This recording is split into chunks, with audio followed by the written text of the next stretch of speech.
بسم الله الحمد لله وبه نستعين على أمور الدين والدين وصلى الله على نبينا محمد وعلى آله وصحبه وسلم كلنتي وعن ونكسن دعوة الذين هنتي بمال والبعض نقدر ونسان ودود علميات سوق بنقابسي إسلام كان سوق الستي ووزارة هوينك أرمها قيس كي حقوق الإنسان كدولة جولات كتشوبلان أو تعبنا إسلام قلبت عن هذا بدونه حقوق ذا عروتها جارهن أحد عالمية حقوق ذا عروتها برامجك waxaa galabta martii noogu ah oo inaga qayb qaadan doona Zahro Ibrahim Matan oo kamid ah gabdhaha u ololeeya xuquuqda insaanka isla markaana arrimaha bulshada u dhaqdhaqaaqa oo dhinacayga bidix fadhida waxa sidoo kale ka sokeeya mudane Shukri Bedel Cabdi oo kamid ah culumadiinka ku dhaqan magaalada Kismaayo magacaygu waa Yaxya Waas Cabdirasaaq aniga barnaamijka idin daadihin doona waxa midigtayda fadhiya Dr. Ahmed Farah Ali oo ku magac dheer Aweys isla markaana agaasimaha tacliinta sare iyo farsamada gacanta wasaaradda waxbarashada dowlad goboleedka Jubbaland waxa sidoo kale isagana midigta fogeega fadhiya mudane Cabdiqaadir Cabdi Yare oo isaguna ah agaasimaha waaxda carruurta iyo arrimaha qoyska wasaaradda haweenka arrimaha qoyska iyo xuquuqul insaanka dowlad goboleedka Jubbaland sida aan hordhacay ku sheegay baa barnaamijkeena galabta uu si gaar ah u khuseeyaa carruurta gaar ahaan xuquuqda carruurta ku xusan ama lagu sheegay ama lagu qeexay axdiga caalamiga ah xuquuqda carruurta marka waxa in badan soo laabatay in la isweydiiyo sababta loogu celceliyo ama looga hadlaba xuquuqda carruurta in badan oo dadka qaar mararka qaar laga yaabo inay isdhahaan waa laga badbadanaya waa ku celcelis waxa xusid mudan in qayb walba oo bulshadeena kamid ah xuquuq u gaar ah oo mudan in lagu tixgeliyo ay leedahay marka u qarimida carruurta waxa laga maarmaan ay u tahay in carruurtu inta badan aysan lahayn cod ay ku yimaadaan goobaha sharci dejinta iyo sidoo kale meelaha lagu hayo ama lagu falanqeynayo xuquuqda qaybaha kala duwan ee bulshada waxa sidaa darteed laga maarmaan ah in lagu celceliyo xuquuqda carruurta si loogu baraarujiyo cid walba oo arrinka ay khusayso haddii ay noqon lahayd waalidka macallimiinta daryeel bixiyaasha iyo sidoo kaleba si guud qaybaha kala duwan ee bulshada ay ka mid yihiin sharci dejiyaasha iyo qaybaha kala duwan dawladda ay khusayso marka waxaan rabnaa galabta in aan insha Allah inta barnaamijka ku guda jirro balaan isdul taagno qaar ka mid ah caqabadaha laga yaabo inay carruurta la kulmaan fursadaha ay haystaan sidoo kale iyo bal sida wax laga qaban karo caqabadaha aan sheegi doono in ay jiraan hadiiba ay jiraan wax caqabad ah oo carruurta si gaar ah u khuseeya isla markaana ay la dheer yihiin qaybaha kala duwan ee bulshada waxaan ku bilaabaynaa dhinaceena bidixda Marwo Zahro waxaan rabnaa ugu horreyn inaad si guud noogu dulmarto bal carruurta xaaladda guud ee carruurta Soomaaliyeed bal wax yar inoo iftiimi xaaladda ay ku sugan yihiin soo dhow bismillah awala assalaamu calaykum waraxmatullaahi tacaala wabarakaatuh waan salaamayaa marti sharafta ila fadhido iyo tiimka dowladda wiila wadaago hadday yihiin bahda culimada bahda wasaaradda waxbarashada iyo bahda wasaaradda haweenkaba oo maanta daadiinaysa barnaamijkan warbaahintan waa mahadsan yihiin haddii aan ka hadlo xaaladda guud ciyaalka Soomaaliyeed saa wada ognahay Soomaaliya burbur fara badan ka jira ciyaalka Soomaaliyeedna markaan fiirino Afrika loo fiiriyo ama ciyaalada kale adduunka loo fiiriyana wuxuu ku jiraan ku liito sababtoo ah ma ahan cod mataqaanaa ama awood ay ku imaadaan goobaha go'aamada lagu gaaro iyo hadday noqon dhinac walba awood ma lahan dhankaas ma lahan marka waxa iska jirto dhibaato aad u fara badan haddii mataqaanaa dhibaatooyinka yar inta laga hadlay dhibaatooyinka weyn dhibaatooyinka yar yarka ah hataa la xallin kara hataa iyaga waxa weeyaan meelo looga xalliyo oo ama awood looga xalliyo fara badan lama gaarin waxaa ka mid waxbarashada oo kale markii la fiiriyo waxbarasho ku filan oo maanta la dhihi karo waa 100% ma lahan caafimaadka kale markii la fiiriyo hatta cudurrada mataqaanaa communicable disease loo yaqaan iska fudud mataqaanaa meelo looga daaweeyo 100% lama hayo iyo meelo fara badan oo free ah waxa kale oo jirta mataqaanaa tacadiyo fara badan ayagana oo mataqaanaa ayagana lagu hayo haddana waayadan dambe sanadadan dambe 19 20 waa banaan soo badanayo oo aysan kala lahayn hatta mataqaanaa female email hatta aysan kala lahayn markaan fiirino maanta waxyaabaha ka jiro Soomaaliya marka eegno marka baahiyo aad u fara badan ayaa jirtay caqabado aad u fara badan aan la soo koobi karin una baahan mataqaana system dheer oo laga shaqeeyo oo dawladnimo ku qotonto wax fududna maahan waxaas insha Allah taala naga baxaan rajeynaa aad ma santahay Marwo Zahar marka waxaan ka fahnay hadalkaaga in xaaladda carruurta sidan loogu ranaan karo waxaan rabaa in aad mudane Shukri aad wax yar nooga iftiimiso maadaama aad ka mid tahay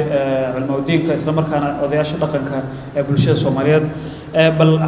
xuquuqda carruurta inta diinta ku xusan iyo si gudba dhaqanka Soomaaliyeed xaaladdan ay ku jiraan hadda carruurta Soomaaliyeed ma waafaqsan tahay dhaqankii Soomaaliyeed iyo sidoo kale xuquuqda ay siisay diinta ma helaan bal xaaladda ay ku sugan yihiin adigoo labada dhinac ka eegay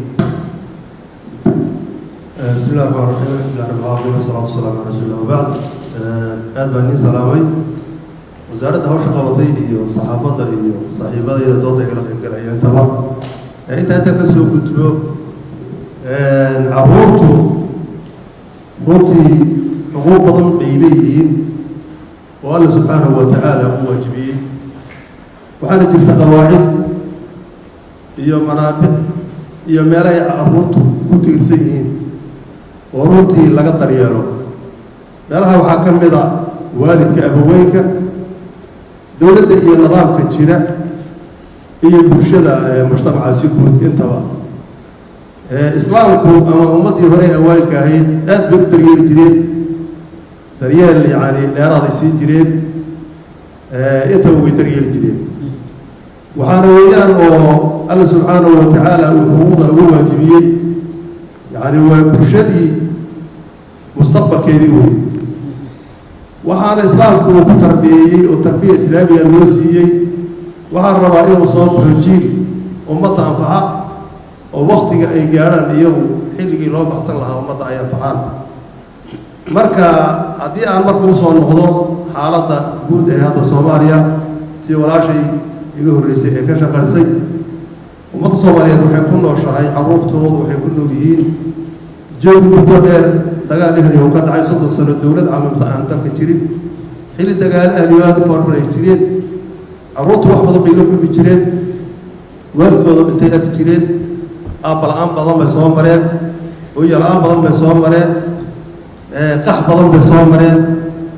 yacni meelihii ay u baxsan lahaayeen iyo ummaddii daryeeli lahayd oo kulliyaba meesha ka baxday inteedii badnayd iyo jawgaasay ku nool yihiin haddana weli jawgii baaqi u sii yahay marka waxaan is leeyahay carruurta Soomaaliyeed carruuraha islaamka ama carruuraha ummadda ama carruuraha adduunka siday u nool yihiin lama barbar dhigi karo wax badan oo iyaga ka mid ah waa kaga fiican yihiin wax badan baa ka maqan wabillahi tawfiiq aad baad maantay sidoo kale mudane Shukri bedel waxaan rabaa inaan ku soo gudbo Dr. Aweys bal waxaan rabaa xuquuqda carruurta marka laga hadlayo waxaa laga yaabaa in inta ugu muhiimsan dadka maskaxdooda kusoo degdegta ay ka mid tahay waxbarashada bal waxaan rabnaa in aad wax yar inooga iftiimiso caqabadaha laga yaabo inay ku gadaaman yihiin carruurta Soomaaliyeed adigoo oo si gaar ah ka eegi doona dhinaca xuquuqda ay u leeyihiin waxbarashada iyo bal wixii la xiriira oo ka dhalan lahaa in carruurta ay waxbarasho helaan ama aysan helin بسم الله الرحمن الرحيم الحمد لله والصلاة والسلام على رسول الله وصلى الله على محمد وعلى آله وصحبه وسلم بعد إلهي وما أزكله وإن سلام يا دمان وكفر المسكين يا مسكين يا مكان كيس يا سلام يا عن السلام يا سلام الإسلام السلام عليكم ورحمة الله وبركاته سلامة الإسلام بعدي عفروته هرتو ونمعة إلهي ضد كيس أكون مستك سيدا ضبع ونمعة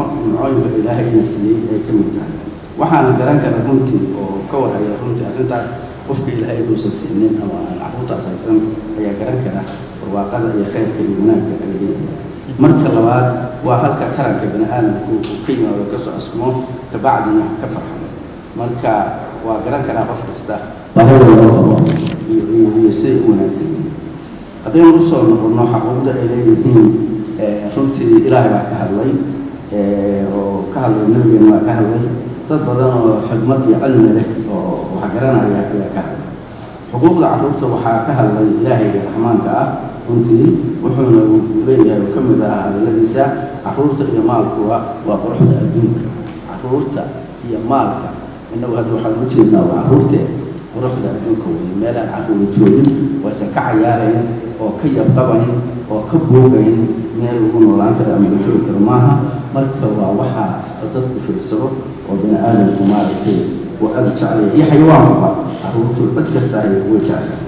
wuxuu kaloo yidhi dadku waxay dhahaan ilaahow dumarkeenna iyo carruurteennaba nooga dhig kuwo aan ku dhiqabowsan runtii gabdhaha quruxda badan oo xaasaska ah ama dhowrsoon oo cafiifaadka ah iyo carruurta quruxda badan oo la badbaadiyey oo laga shaqeeyey oo la edbiyey oo la qurxiyey markii aad qofku uu arko ama mid dhalay ha noqdo ama midaan dhalin ha noqdee isha bini aadamku way ku qabowsanaysaa wayna jeceshahay inay sii fiirsato oo iska fiirsato oo la cayaarto ay xataa jeceshahay wuxuu kaloo yidhi ilaahay raxmaanka subxaana watacaala waxaan soo diray rasuul adiga kaa habisiiso oo la hadlay nimiisa waxaana siinay carruur iyo xaasas labadaba waa siinay waa waxyaalaha ugu fiican ee qalbigu ku dego oo dadku fiirsado oo dadka adduunku qofka bini aadamka uu jecel yahay carruur iyo xaasas baan siinay rasuushii kaa horreeyey macnaha waxaad garanaysaa meeqaanka iyo martabadda iyo meesha ay joogaan ay leeyihiin wuxuu kaloo ilaahay yidhi subxaanahu watacaala qofkaan doona waxaanu siinaa wiilal qofkaan doona waxaan siinaa gabdho qofkaan doona waa isugu daraa qofkaan doonana madhaleys baan ka dhignaa waa marka la leeyahay qofka aan carruurta dhalin ayaa garan kara waxyaalaha iyo wanaag iyo faa'iidooyinka ay helayaan wuxuu kaloo yidhi salawaatullahi calayhi wasalam nabigeenu carruurteenna ha u dilinina ilaahay baa yidhi carruurteenna ha u dilinina waa qur-aana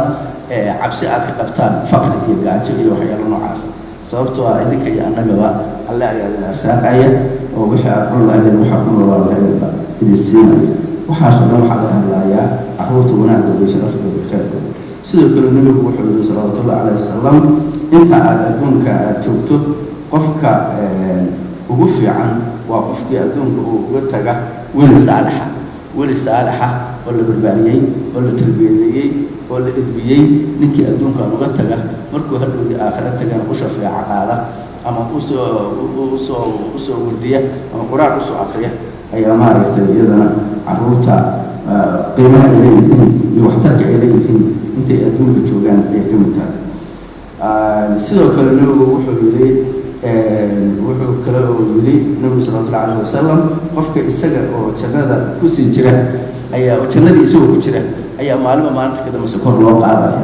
oo kor loo wadaayo marka dambaysa jannaba jannadii kasii fiican tahay ka wanaagsan tahay la geynaya sababta loo geynayana maxay tahay waxaa weeye wuxuu adduunka uga soo tegay weli saalixa oo usoo shafeeco qaadaya oo usoo ducaynaya oo qur-aan usoo akhriyaya intaas waa waxay ilaahay iyo rasuulkiisu ka yidhaahdeen sidaad la socotaan teeda kale intaan diinteennaani soo degin carruurta si loo dhaqmi jiray iyo sida la yeeli jiray waad garanaysaan weliba gabdhaha oo waxa adduunka ugu quruxda badan ama marka la fiiriyo carruurta xataa wiilasha gabdhaha marka la fiiriyo gabdhaha qurux badan markay yaryaryihiin si la yeeli jiray waad garanaysaa waa la duugi jiray waa la dacalnin jiray waa la lugoyn jiray waa la nabcaa lama jeclayn ninkay gabar u dhalato ama wejigiisa madoobaan jiray nacayb ay u qabaan intaan waxaan ka gudubno xaquuqda carruurta waalidka ku leeyihiin iyo dadka mas-uuliyiinta ka haddaan yartaa taabanno waxaa ka mid ah in hooyo wanaagsan loo dooro marka la guursanayo oo mutadayanada oo qof diinta iyo maadigaba ka dhisan oo tababarto edbisa ay noqoto ayaa ka mid ah hadda ka hor waxaa dhacday waxaa leeyahay cumar bin khadaab baa waxaa u nin oday markaasuu wiilkaygu waa igu caasay waa idhibay naftigu ii keenay xataa waa idilaa marmarka qaarkood cumar baa yar u yar wiilka ku yar oo maxaa aabaha u dishaa maxaad u dhibtaa maxaad u canqabtaa maxaad u lugeysaa wuxuu yidhi horta sheekhu waxaan ku diinayaa mu'miniin waalidku carruurtu horta xaqna ku leeyihiin waalidka sidooda haadu waa ku leeyihiin maxaa ka mid waxaa saddex arrimood buu sheegay markaa isagoo xusuusnaa waxaa ka mid uu yidhi inuu hooyo wanaagsan u dooro markuu dooraayo uu guursanayo si hooyo talbeed leh oo mutadayanada oo ilaahay taqaana oo diinta taqaana oo maadiga taqaana oo tababarta oo akhlaaqdiisa tababarta inuu helo ayaa ka mid waxaa ka mid ah in magac fiican uu bixiyo magac fiican inuu u bixiyo ayaa ka mid ah waxaa kaloo ka mid ah iyada inuu qur-aanka iyo diinta islaamka oo qoro marka wiilka aduu su-aalihi ku jawaab wuxuu yidhi abahay hooyo fiican markuu lama guursado naag noocaas oo xataa ayuudadeeda ismaaciilo oo wax noocaas u guursaday magac fiican ima bixino magac xuno noocaas u baxshay qur-aanka iyo diintana imama barin oo waxaan ka aqaano male calaa kulli xaal markaas kusoo jeestay waa inaad wiilkan xanaanaysaa si uu adiga ku anfo waxaa kaloo ka mid ah xuquuqda ciyaalku leeyihiin in jirkooda caafimaad qabo sida la baro oo jirkooda uu caafimaad qabo jirkii caafimaad qabo oo wanaagsan ayaa maaragtay wax tari kara marka in waalidku ku dadaalo cunuga jirkiisu inuu caafimaad qabo oo nadaafad iyo cunto fiican oo miisaaman wax la siiyo waxaa kaloo ka mid ah akhlaaq wanaagsan inuu yeesho oo lagu tarbiyayo si beri ka maalin uu dadka iyo dalka iyo diinta iyo nashadiisa u anfaco akhlaaqda laga dhiso in caqligiisa la kordhiyo baa ka mid ah caqligiisa in la kordhiyo lagu tarbiyayo oo la baro inuusan maaragtay waxaa dhacda in hadda waalidiinta oo kaleeto marmarka qaarka waxaa arkaysaa carruur baa meelkooda nool hal hooyay hal aabba dhalay isku sibay u jecel yihiin soomaalida waxay ku tiraahdaa carruurtu waalidku saddex buu u jecel yahay midka maqan oo meel dheer uga maqan midka xanuunsan isagana waa u jecel yahay midka u yar intaasna waa u jecel yihiin baa la yidhahdaa soomaalida marka in akhlaaqda laga dhiso laga hagaajiyo waxaa dhacda marmarka qaarkood in nin yar midka yar iyo midka weyn wax isku qabsadaan waa in runta loo sheegaa ka yar la yidhahdaa haw u daa hasiinin isaga daa isaga waa kaa yar yahay ama kan waa kaa weyn yahay isaga daa hadhowdii qof kastuu ku dhegaya ku qabsanaya hantidiisa iyo xoolahiisii markuu suuqa u baxo marka habartii oday baa waxay bareen in loo tanaasulo uusan wax usan lahayn iyo xoolo uusan lahayn la siiyo marka waa in akhlaaqda laga kaxeeyaa oo caqliga la kordhiyaa qiisa in cunto fiican oo dheelitira la siiyo si jirkiisa iyo maskaxdiisa iyo wanaaggiisa uu sii wadaan waxaa kaloo ka mid ah inuu helo waxbarasho markuu diintii barto ama la isugu dhex wado waxbarasho maadiya oo adduunkan iyo dadkan uu kula tartamo isagana wax isugu taro dadkana wax ku taro waa in la baraa inaasaan kusoo koobay nabi sallallahu alayhi wasallam aad baad u mahadsantahay doctor aweys waxaa sidoo kale aan u gudbaynaa agaasime cabdiqaadir cabdi yare bal waxaan rabaa si guud inagoo waktigana eegayna balnaad iyadana wax yar nooga iftiimiso si dhow dabcan waxaa ku khuseeya ama aad ula shaqaysaa carruurta maadaama aad tahay agaasimaha waaxda carruurta iyo arrimaha qoyska bal caqabadaha laga yaabo inay carruurta la kulmaan hadda carruurta soomaaliyeed kow iyo laba ay nooga taabo بسم الله الرحمن الرحيم الحمد لله رب العالمين والعاقبة للمتقين ولا عدوان إلا على الظالمين وسلام يا رحمن كسوق القلياش برنامجك يبقى الصحافة انتبه موضوع أمانته وحساب سيئة عروض سؤال شديد السويتيو يا عروض وسؤال مهم وإذا لفتت أباهن أدلو خاص بسيطة لكن وقت يرتدي وحنا ربنا إن شاء الله تعالى عقبضها إن حيرة المرة عروضتين أمانة الصومالية ملكستو أي جوبان لقيا بليات بريدي وحيار وحنا تحليلية قابكي أسلحة والوضع بحكا أنت بدن وحنا على وحنا ربنا إن شاء الله تعالى إن كويرا بيسيريو عن مارتي ريبوت جرى وحياها صباح هذا في ريبوت كلام ممكن يسأل توكي waxaa aad iyo aad u badnaa askaraynta carruurta oo kale aad u badneed guud ahaan dalka meel gaar ah aad ugu sii badnayd laakiin inta badan gobolada jubbada hadda intoo kale jubbaland oo kale jubbada dhexe oo kale recruitmentiga ama arrimaha la askaraynaya oo kale aaday u badnaayeen marka dhibaato macalinka markii la askareeyo oo askar u noqdo dhib ka soo gaari kara dee wax maaragtay la koobi kara maaha waxaa kaloo iyadana badan kala taga ama family separation waxa afka qalaad lagu yiraahdo in maaragtay ay jiraan qoysas badan oo carruurta dhalan haddana kala taga uu aad iyo aad u fara badan yahay waxaa kaloo iyadana aad iyo aad u fara badan conflict related displacement waxaa la ama qaxa dagaalada dhexdeeda oo kale dagaaladaas qaxa adiga dadka soo barakacayo oo kale aad u fara badan yihiin dadka ama ka barakacaan abaar oo kale ama ka qaxaan biyo soo gale oo kale daadadka oo kale marka waqtigaas oo kale markay jirto waxaa la rabaa marka inay dhibaato badan dhacda dadka waxay tagaan IDP camps ama meelo maaragtay kaaman barakacyaala galaan dhibaatada marka aad iyo aad ay u ziyaadaan dadka kale marka host community-ga ama bulshada marka meesha sii degnay waxaa laga yaabaa inaysan wax istiraatiijiyad ah ama wax dadka ku aadan inaysan isweydiinin marka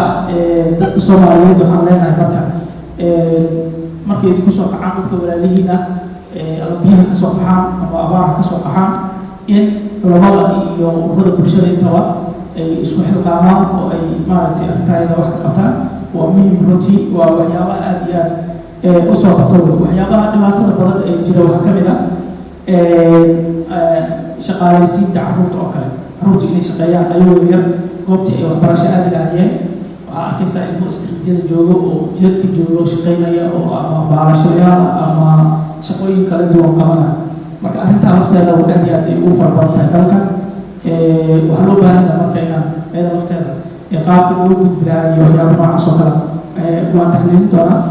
waxaa kaloo iyadana ka mid ah dhibaatooyinka adeegyada asaasiga oo yar ayaga laftooda waxay ka mid tahay dhibaataday ka mid tahay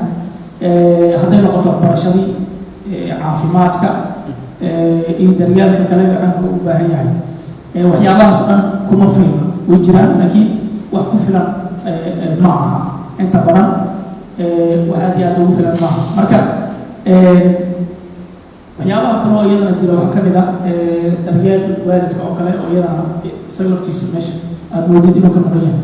marka qodobo yaraan isleeyahay waa muhiim ay ahaan lahayd in waxyaabahaas lagu hortegi karo ayaa rabaa iyadana inaan sheego waxaa ka mid ah isku tashi bulsho oo kale in la helo dadku maanta waxaad moodaa inay ku xiran yihiin haydaha samafalka iyo deeq macnaha dibadda laga keeno oo kale laakiin haddii la isu tashto oo maaragtay dadku ay bulsho ahaan isku xilqaamaan xaafad kasta lais ogaado oo dadkii ay dhibiyada ku jiraan arrimaha iskuulka aadaynin laga warayo kan xanuunsan waxyaabahaas dhan waxay keeni kartaa in isbeddel uu imaado oo dadku ay maaragtay wanaagsanaa dadka soo barakaca ee waddanka imaadana ama dib u soo laabtana aada iyo aad looga warayo waxaad arkaysaa dadkii xoojiyada kasoo laabtay oo kale in markay waayeen daryeelkii u baahnaayeen oo kale laga yaabo inay ka laabtaan deegaanada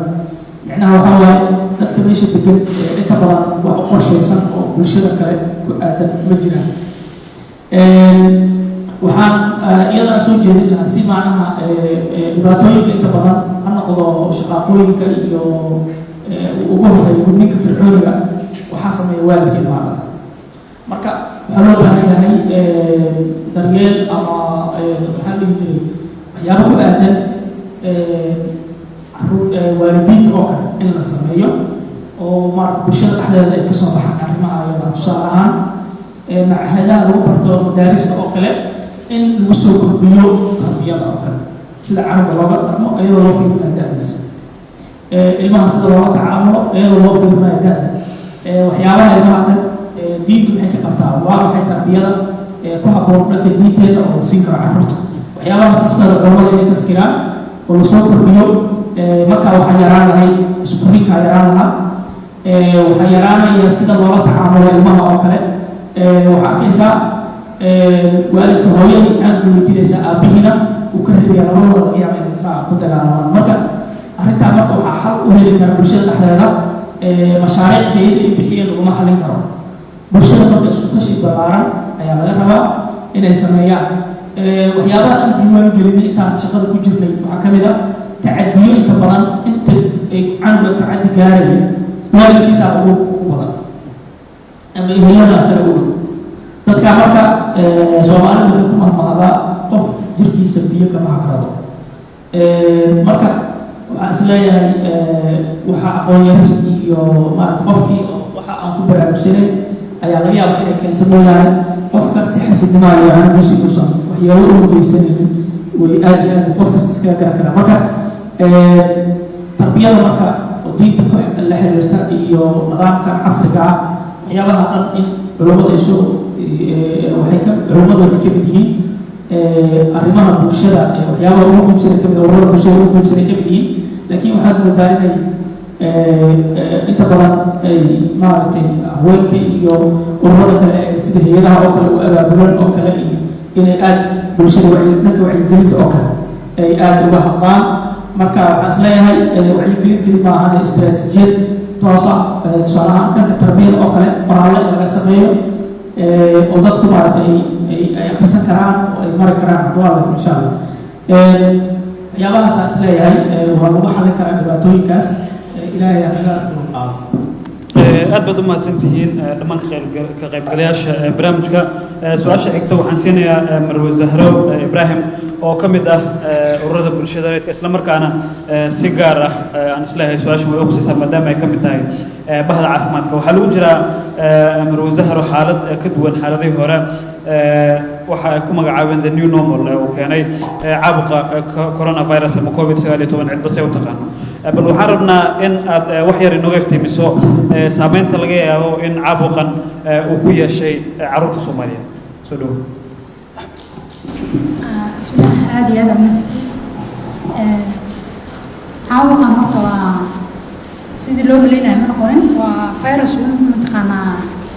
bulshada intii macnaha marka hore waxaa laga aaminsanaa wax xun oo bulshada marka hore waxay ka aaminsaneed wax xun oo mataqaanaa sababi kara dhimasho aad iyo aad u fara badan laakiin ma dhicintii ayadeed alxamdulilah soo kabashadiisa aad u fara badatay markaan eegno marka ciyaalka waxa ugu badan ee saameynta ku yeeshay waa teenage-ka ama kuwa ku jiro primary maxaa la dhihi education-ka oo dugsiyada dhexe iyo dugsiyada sare xagga waxbarashada markaan ka eegno wuxuuna ku keenay gaab mataqaanaa inay kaga nagaadaan daraasaadka ku socday ee sanad dugsiyeedka caadiga ahaa taasoo ku keeni karto ayaan isleeyahay sanad dugsiyeedkan in mataqaanaa gaabis kaga yimaada xagga daraasaadka ku filnaan jiray awal la siin jiray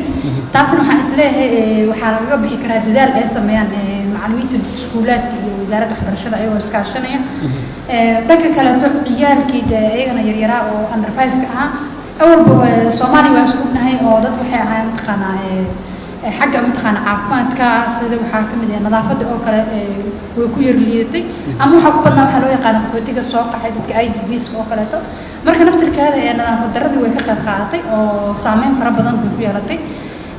walow dhanka kale uu jiro coronavirus inuu saameeyey dadkii mataqaanaa weynaa ama qabay cudurrada soo jireenka marka waxaan isleeyahay ciyaalka waxa ku xog badan ee uu saameeyey waxaa weeye kuwa waxbarashada ku jira weliba primary education-ka kuwaasna insha allah waa la xallin doonaa wixii gaabis uu ku yimaada ama gaab si wanaagsan waxaan rabaa sidoo kale mudane agaasime cabdiqaadir in isla su-aasha bal si yaroo kooban waxaad ku darayso waan ku iman doonaa dr aways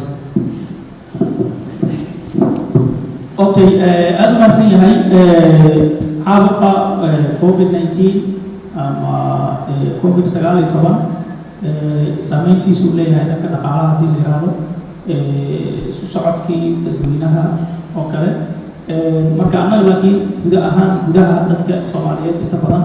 waxaad moodaa tawakulkooda iska badan yahayo wax maaragtay saameyn oo aad u dareemaysa dadka socodka iyo wax noocaas ugu jiraan laakiin waxaa dhacday waqtiyadii iskuuladii iyo dugsiyadii oo kale laba nooceen la aado waxaa inta badan fiday shaqaaqada la xiriirta jinsiga oo GBV waxaa loo yaqaano gabdhihii iskuul dugsiga way ka nagaadeen waxaa dhacay FGM-kii kor u kacay dilka iyo corporal punishment waxa loo yaqaano afka qalaad ama cilmigii oo la diri jiro oo kale la garaaco dadkii maadaama ay xaafadii iskugu wada imaadeen iyadana waxaa laga yaabaa inay saameyn ilmaha ku leedahay waqtiyadii hore iskuulkooda iyo dugsigooda ayay waqti badan ku maqnaan jireen laakiin waxaa dhici karta inay maaragtay arrimahaas oo kale tacdiyadaas oo kale guriga ay ka dhacaan guud ahaan dalka oo dhan waxaa iska istaagay mashaariicdii horumarineed hay'adaha samafalka oo kale ay sameynayeen koronaha dartiisa shaqooyinkii inta badan way istaageen waxaad moodaa in dhaqaalihii iyo suuqii oo kale uu hoos u dhacay si saa'id ah marka intaas oo dhan ayagana waxay leeyihiin saameyn dhanka kale ayay waxay ku yeelanayaan nolosha canuga iyo waalidkiisa intaba ayay ku yeelanayaan marka way ballaarantaa weliba way jirtaa saameynta caabuqa coronavirus weli way jirtaa horena waxaa looga hadlay dugsiyadiisa dugsiyeedka oo kale canugii waxbarashadii oo kale halkan ku imaaday laakiin carruurtii dee waa fara badan yihiin qaar baa iskuul dhiganin qaar baa dugsi dhiganin dhanka kale waxaa kaloo iyadana dhacday ilmaha baahiyaha gaarkaa qaba si kuwa naafada la nool oo kale ama dadka dhammaan naafada la nool oo kale waxaa laga yaabaa in ayaga dhibaato gaar arrintaa uga imaato tusaale ahaan qofka naafada ah wuxuu u baahan yahay qof kale inuu dad qaar waxaa lixaad aan hayn oo lixaad kala dadkii waa kala fogaada oo kale la yiri wuxuu waxay u baahan tahay marka qofkaas isaga qoyskii inay laga yaabaa inay takoor iyo noocaas ay u imaado aad ugu tirsanayn dadka kale marka saameyntiisa waa ballaaran tahay caabuqa covid-19 welina hadda way jirtaa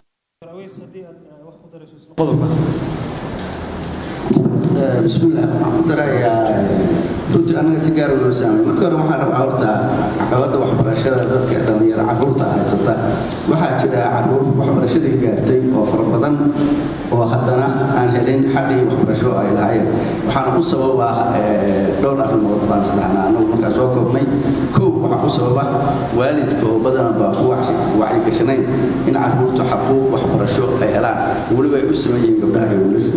midda labaad waxa weeye waa dhaqaale darro iyo waxa dhaqaale darrada iyo inaysan reerkii dhowrka cadow u joogin aysan fiigii ka wada baxan karin inkastoo hadda aan samaynay ilaa dhowr iyo 20 iskuul oo lacag la'aan oo dugsiga hoose iyo dugsiga dhexe iyo dugsiga sare ba isugu jira aan hadda samaynay markii caqabadaasi haddana weli carruurtii la rabay in la gaaro ama waxbarashada gaaray ee bannaanka jooga weli waa badan yihiin markaan u soo noqdo covid-ka iyo dhibaatada u geystay waxbarashada runtii wax la soo koobi karmaa waada weeyaan sanadka hore waxbarashada imtixaankii oo dhan dib u dhacay waxaa duruustii oo socota bishii saddexaad ay cudurkan soo dhacay 19 dowladda dhexe federaalka ra'iisul wasaarihii hore ku dhawaaqay dowladdeena Jubbaland 20kii bisha ay iyaguna ku dhawaaqay guddiga u samaysay iskoolada way xirtay goobihiina suugaana way xirmeen sanadkaas kala bar waxbarashadii lama gaarin hadafkii loogu talagalay in duruustii ay lama gaarin oo dib u dhacday imtixaankii baa la gaaray lama gelin oo sanad dib u dhacay badankiis waa la diimeeyay labada dugsiyo labada fasal shahaadiga baa waqti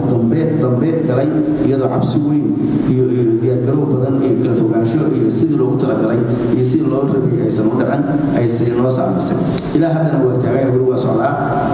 sidaas oo taan iskuulada wala furan kalaasada arday badan baa fadhida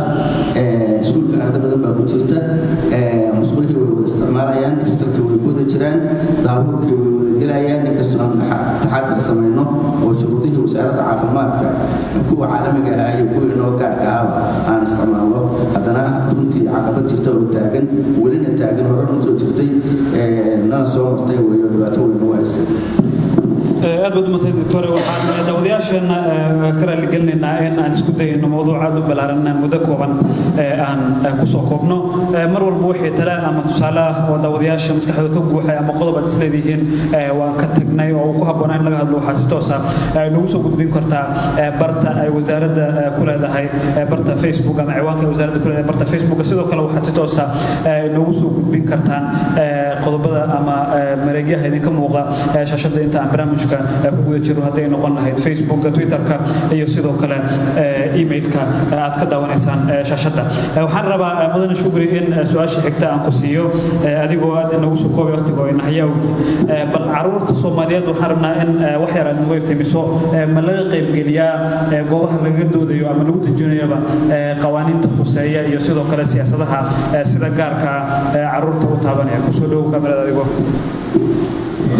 بسم الله الحمد لله والصلاة والسلام على رسول الله. موضوع أيضا نقولين موضوع السؤال عارف هنا وحي القدرة أجاسمها صاحب في وزارة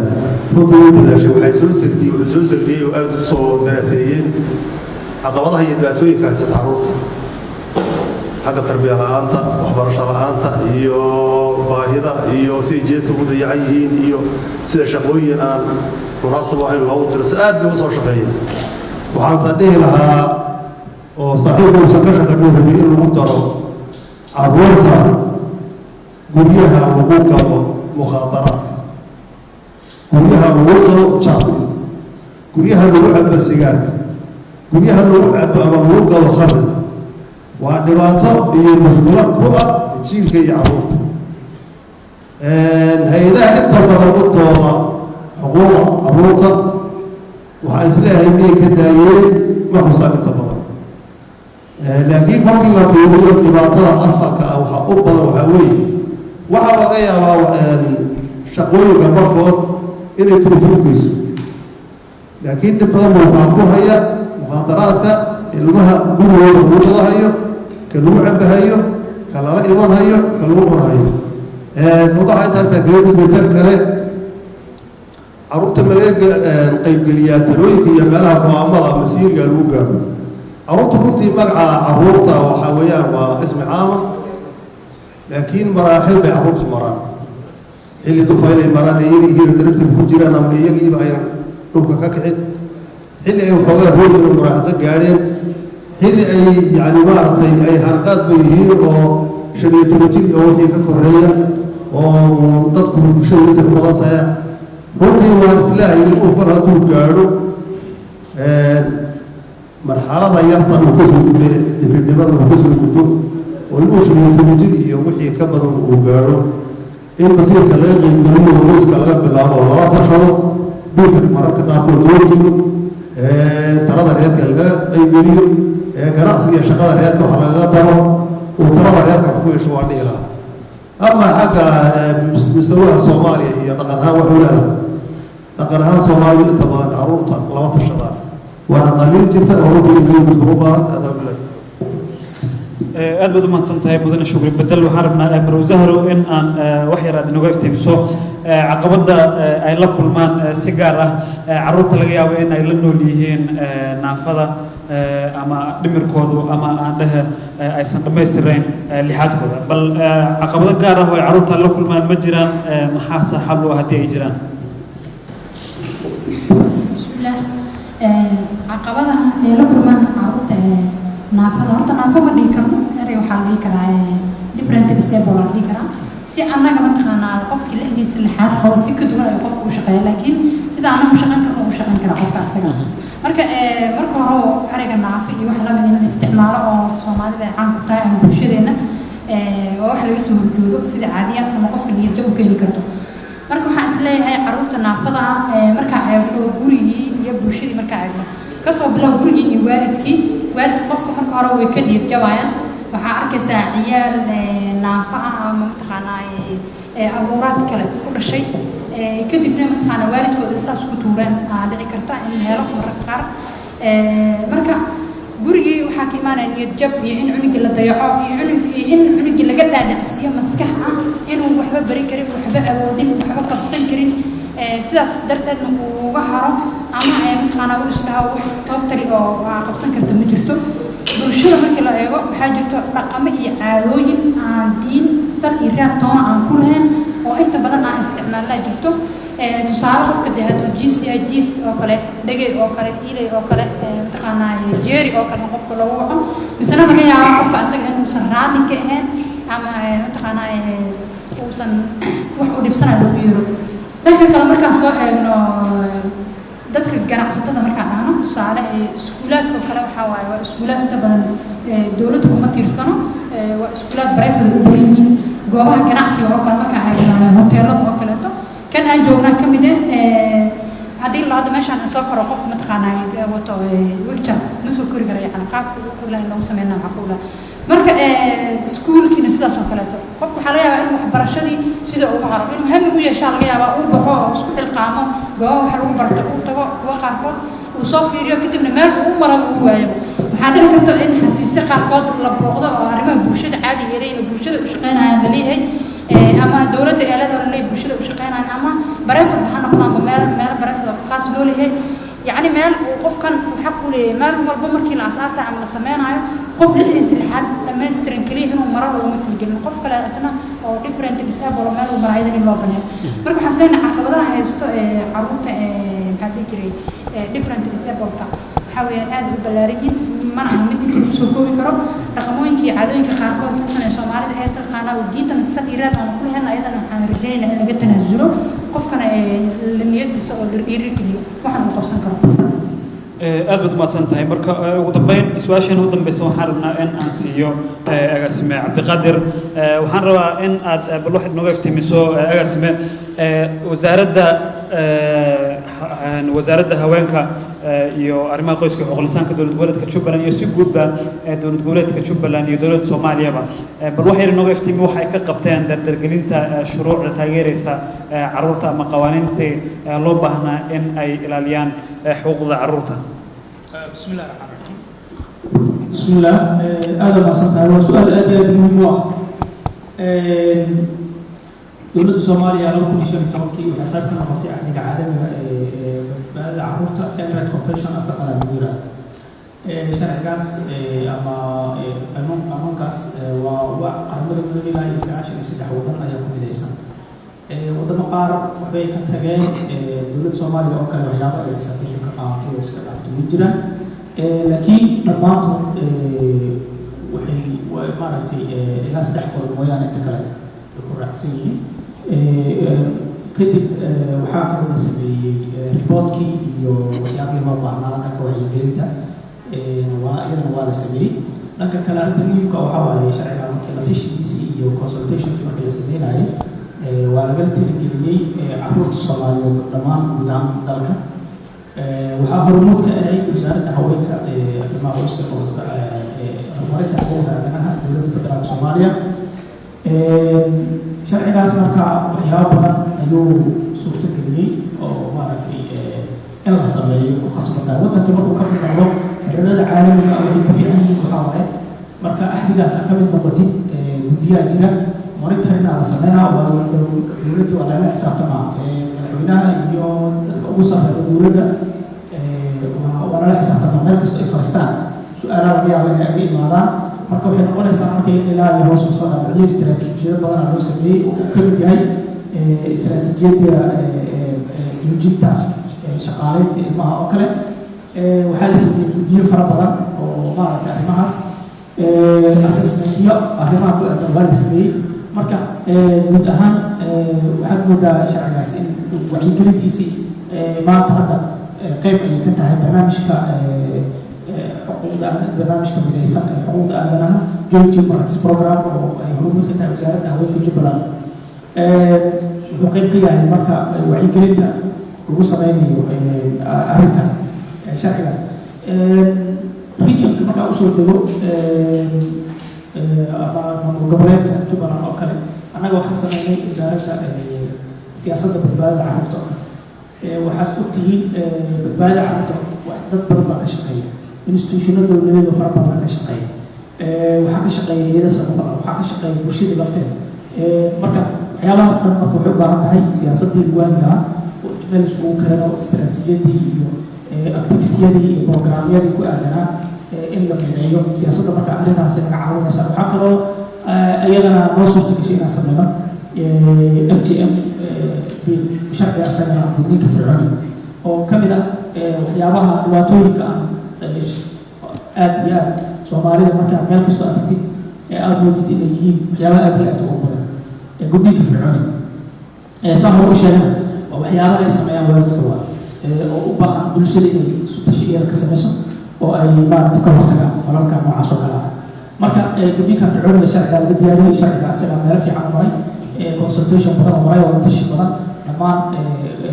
maaragtay regionka Jubbaland oo dhan gedo iyo Jubbada Dhexe iyo Jubbada hoose inta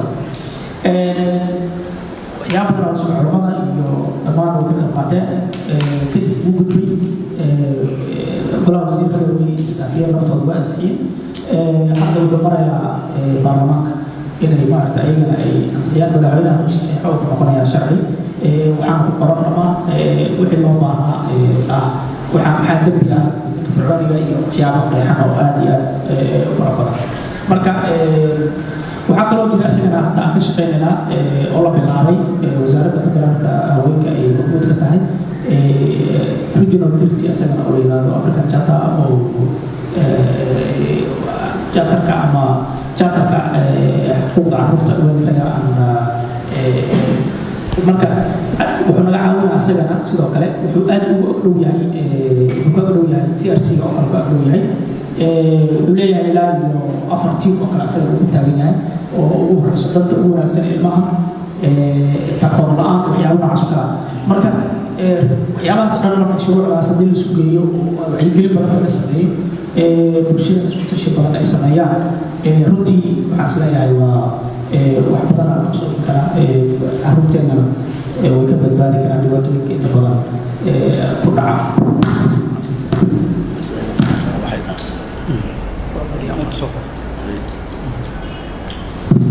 بسم الله أنت أنا وحنا وحدان وزارة حبرشنا عروس تقبط أما ضد قبض هي كاركا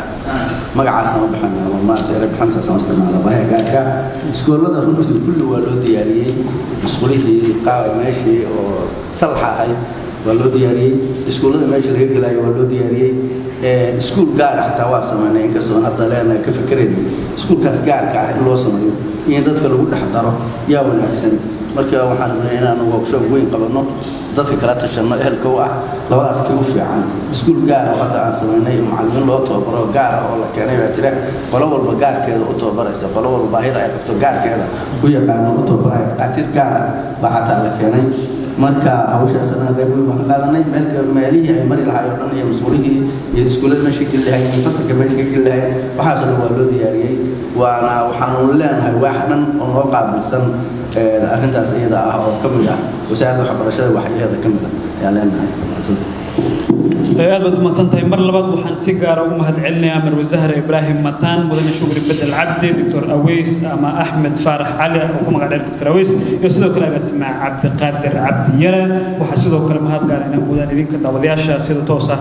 barnaamijka ugu xiran